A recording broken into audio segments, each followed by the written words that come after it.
Une nuit calme et paisible, bientôt témoin de la naissance, de l'innocence dans la pénombre.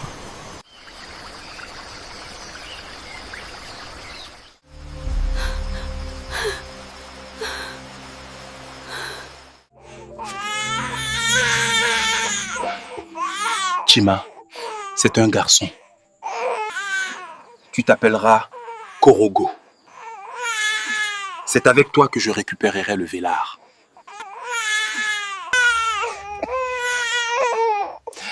Félicitations, Chima. Tu dois te reposer maintenant. D'accord. Voilà Kouloum devenu père, désormais gardien d'une lignée. Peu après, un souvenir le saisit, lui rappelant ce bonheur présent qu'il aurait perdu s'il avait choisi une autre voie.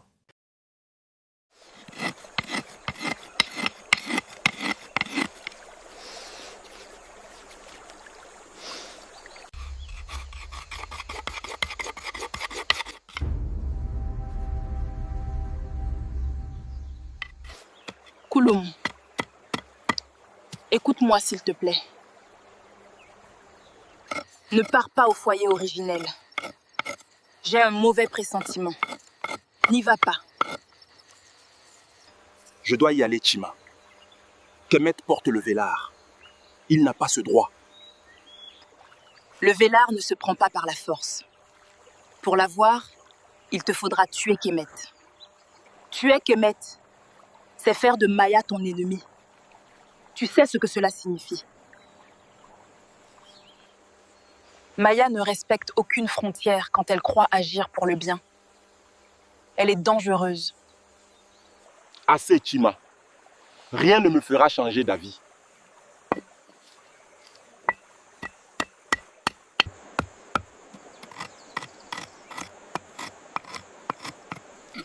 Kouloum, quand tu as été banni, qui a eu le courage de partager ton humiliation? Qui t'a toujours défendu toute sa vie, même quand tu avais tort? Je n'ai jamais cessé d'être à tes côtés. Jamais. Écoute-moi au moins cette fois. Je ne suis pas contre le fait que tu récupères le vélard. Bien au contraire. Tu es le fils aîné de Kem. C'est ton droit. Mais pas comme ça. Je veux que tu sois plus rusé et plus sage. Je t'aiderai.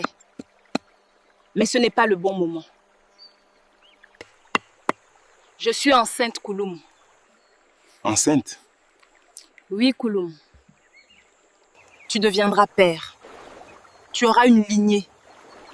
Ça doit être ta priorité désormais. Si tu meurs en affrontant Kemet et Maya, que deviendra ton enfant? Je t'en supplie. Ne pars pas.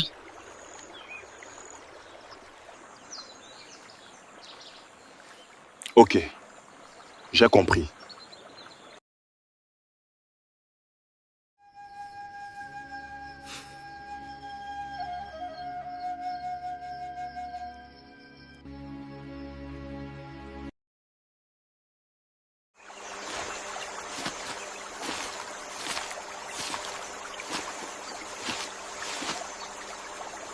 Chima, le bébé pleure.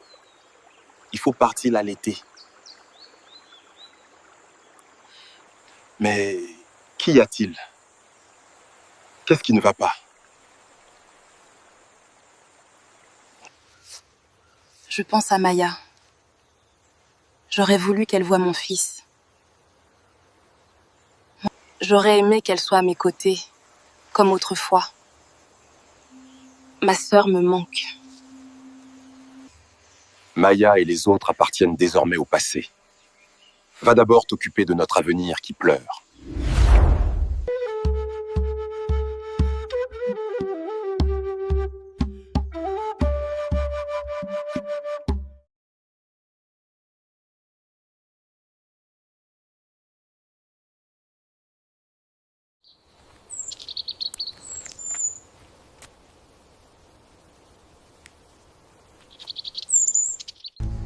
Kemet, L'héritier du Vélar était un homme droit et éclairé.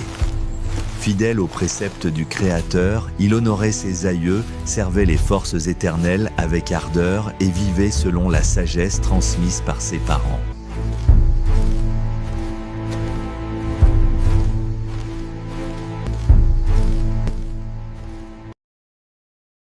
Il honorait toujours la mémoire de son père, marchait sur ses pas et n'hésitait pas à demander son concours lorsque le besoin s'en faisait sentir.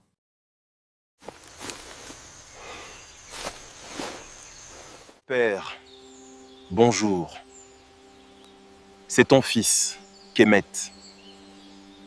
Voilà déjà un moment que mère et toi êtes partis. Le vide que vous avez laissé est immense. Nous traçons nos pas au rythme de vos conseils. Terre-mère est calme et apaisée. Le feu que tu m'as confié brûle toujours. Le Vélar est en sécurité, comme tu l'as voulu. Père, un enfant va bientôt naître de moi. Une lignée éclora à travers ma chair. Je crains autant que j'espère. J'aspire à être à la hauteur de tes enseignements. Si ma main tremble, affermis-la. Si mon esprit doute, éclaire-le. Nuit et jour, Kemet exaltait le Créateur dans la clairière sacrée.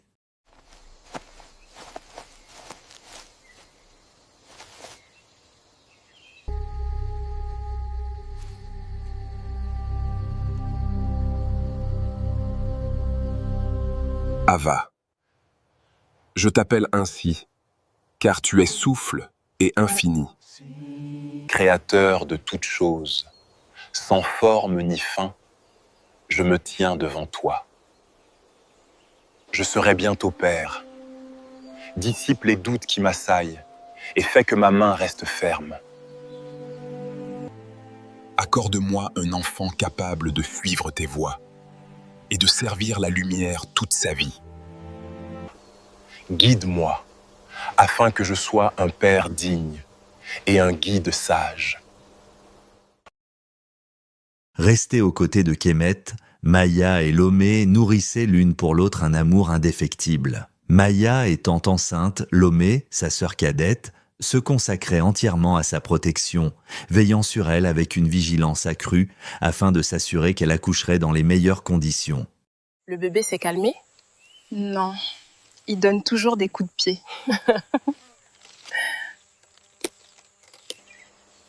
Tu aimerais que ce soit un garçon ou une fille? Honnêtement, un garçon. Mais parfois, j'ai le sentiment que c'est une fille et que la nuit, elle est déjà très attentive. Ah bon? Oui. Tu sais, quand ton tour viendra, je te montrerai ce qu'il faut faire. J'aurai déjà de l'expérience. Merci beaucoup. Ça me fera énormément plaisir d'apprendre de ma grande sœur. Pas de quoi. Je suis heureuse d'avance pour nos enfants. Ils ne manqueront jamais d'amour. Tu as raison. Rien de mieux que deux mères aimantes pour des enfants.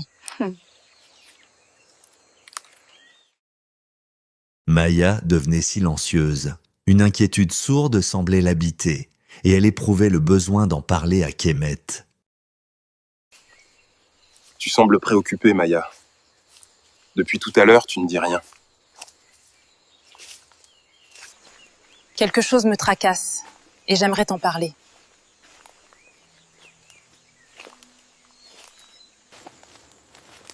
C'est grave?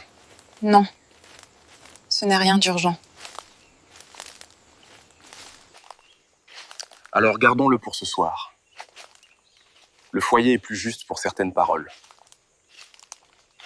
D'accord. Ce sera avec joie.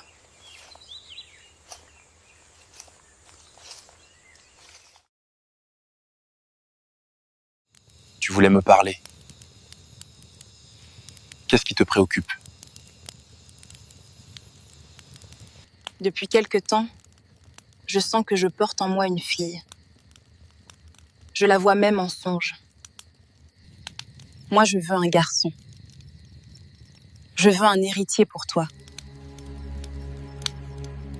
J'ai appris l'existence de feuilles anciennes et de paroles capables d'orienter la chair pour m'assurer un garçon. Maya, ne défie pas le Créateur. Ce n'est pas à l'homme de décider du feu qu'il va engendrer. Enlève cette idée de ton esprit. Je ne veux pas de ce savoir-là. J'ai entendu.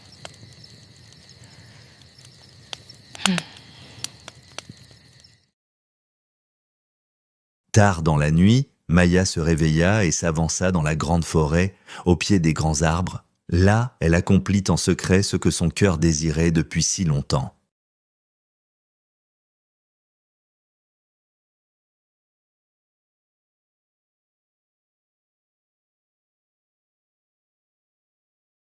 Après quelques mois, le moment était venu pour Maya de devenir mère et de découvrir le résultat de son rituel nocturne.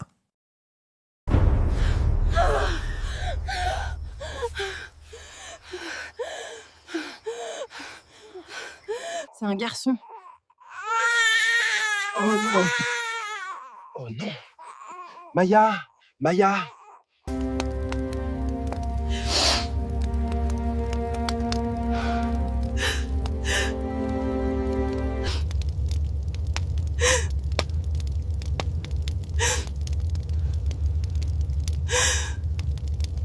Hélas, Maya mourut en couche. Elle mit au monde le garçon qu'elle désirait tant, mais ses yeux ne purent jamais se poser sur lui.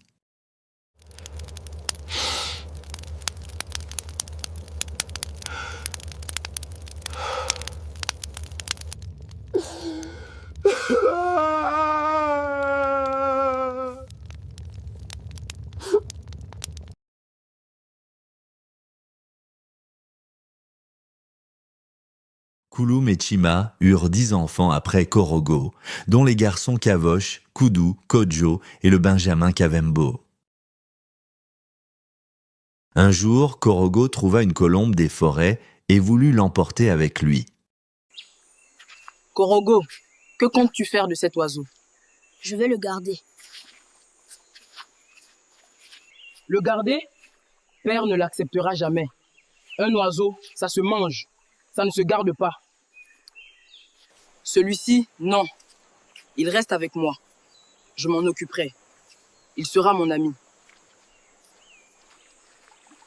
Les animaux sont faits pour nourrir les hommes. Père te dira la même chose. Je n'ai pas besoin de ton avis. Mon choix est fait. Cet oiseau vivra avec moi.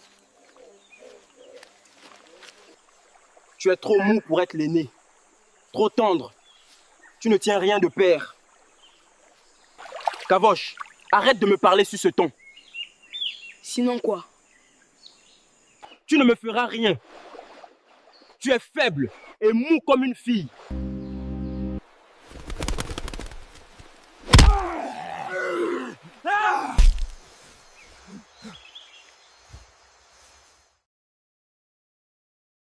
Kouloum, ayant eu vent de la bagarre entre ses fils Korogo et Kavosh, manifesta une colère féroce. Korogo, un animal est fait pour être mangé, pas pour être apprivoisé. Combien de fois vais-je te le dire? À partir d'aujourd'hui, chasse cette faiblesse de ton esprit. L'oiseau que tu as trouvé, sa place est au feu. Arrête de pleurer. Et en plus, tu te fais battre par ton frère cadet. Tu me déçois, mon fils. Comment comptes-tu diriger cette lignée après moi? Si tu es faible, tu seras puni. Allez, rentre à l'intérieur.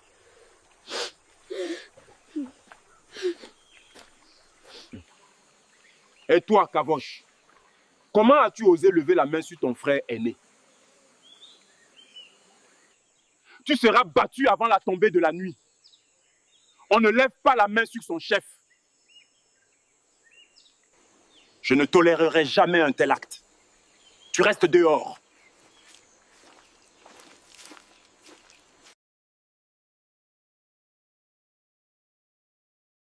Un jour, une grande pluie s'abattit sur Terre-Mère, et le fleuve déborda de son nid, permettant à un crocodile de s'avancer vers la demeure de Kouloum, faisant peser sur lui et sa famille une menace existentielle. Ce qui s'y déroula resta dans la légende.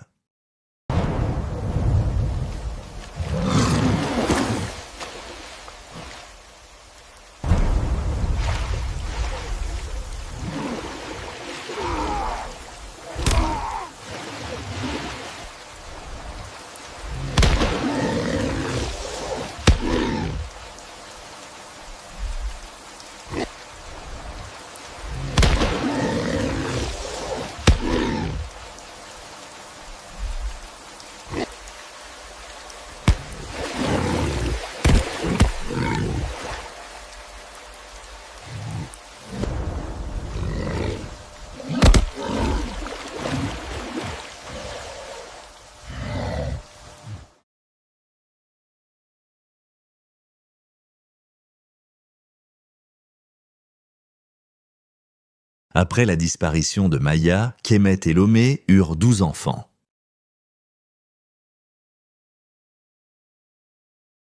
Un jour, Német, le fils aîné issu de l'union de Kemet et Maya, découvrit un changement dans sa vie et décida d'en parler à son père Kemet.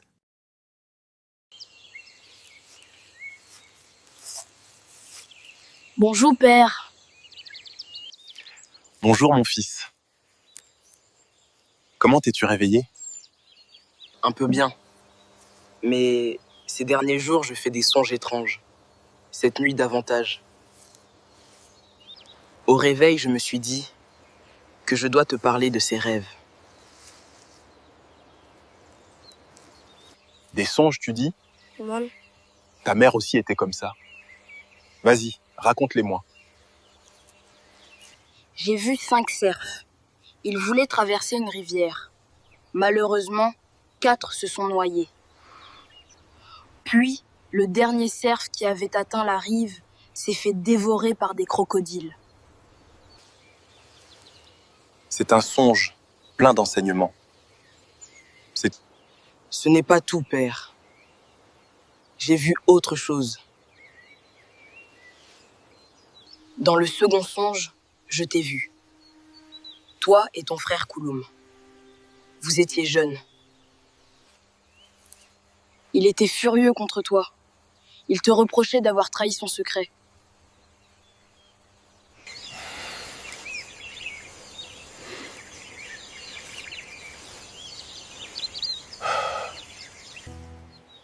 Ce que tu as vu fait partie de mon passé. Ce n'était pas un simple rêve. Ce songe n'est pas né dans ton esprit. Il vient du sang, pour rappeler ce qui n'a pas été enterré. Ton oncle m'avait fait confiance. Mais j'y avais fauté. Depuis ce jour-là, il n'a plus jamais été le même. J'en porte une part. Német, sans s'en rendre compte, fit surgir un souvenir rappelant un passé trouble, révélant ainsi un secret connu seulement de certains enfants de Kem, un secret décisif concernant la nature de Kouloum.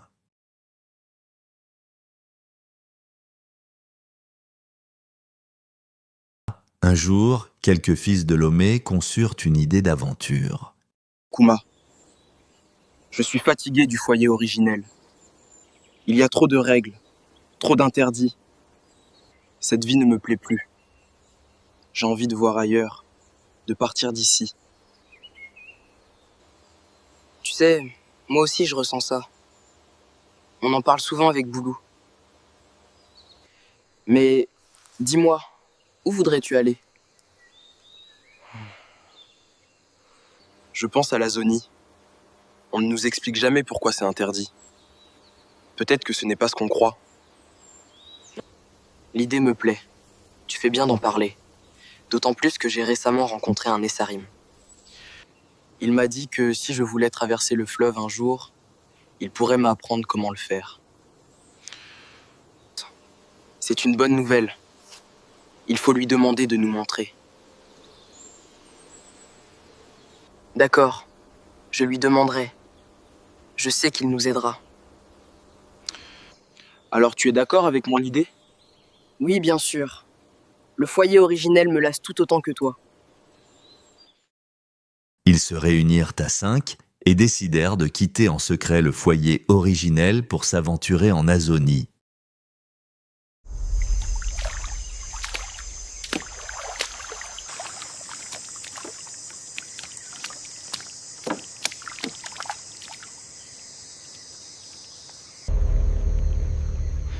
Mais qu'est-ce que c'est?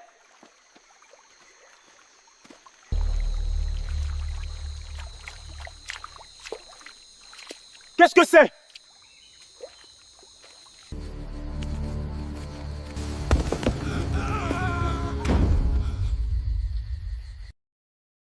L'aventure ne se déroula pas comme ils l'avaient espéré. 4 d'entre eux y trouvèrent la mort. Quand Kemet et Lomé apprirent la tragique nouvelle, ils furent tétanisés. Lomé s'enferma et pleura ses enfants pendant 60 jours.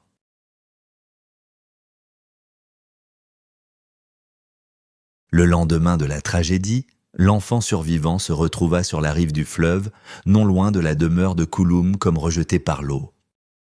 C'est forcément un fils de Kemet. Laissons-le ici. Je vais le porter avec moi. Je suis sûr que Mère pourra le remettre sur pied. Père ne l'acceptera pas. Laissons-le ici ou jetons-le à l'eau. Il faut lui donner une chance de repartir chez lui en parfait état. Je vais le porter. Poussé par un élan de compassion, Korogo ne put se résoudre à abandonner l'enfant sur la rive. Il le prit dans ses bras et le ramena avec lui. Mais ce geste déplut fortement à Kouloum. Sa colère fut rugissante. Korogo, tu m'agaces. Tu es trop faible, mon fils. Tu es trop faible. Comment peux-tu amener un étranger chez nous?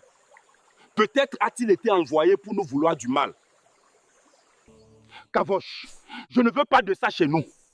Jette-le du haut de la falaise et toka.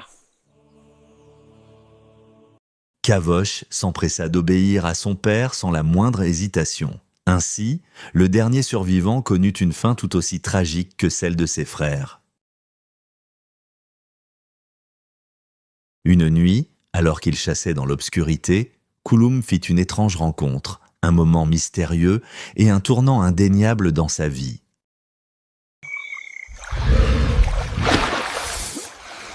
Kouloum, fils de Kem.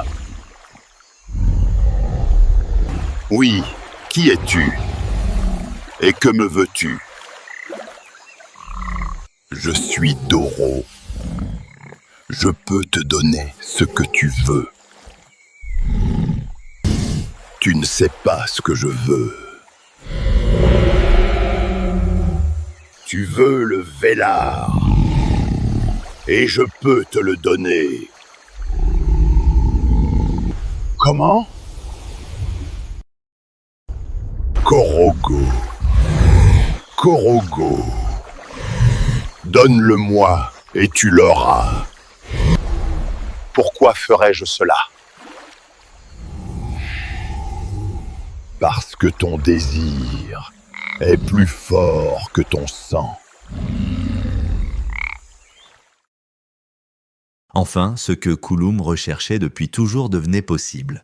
Une force supérieure pour lui permettre de récupérer le Vélar. Mais toute puissance obscure exige un prix. Pour lui, ce prix serait le sacrifice de son fils aîné. Un dilemme dont il ne pourrait jamais y échapper.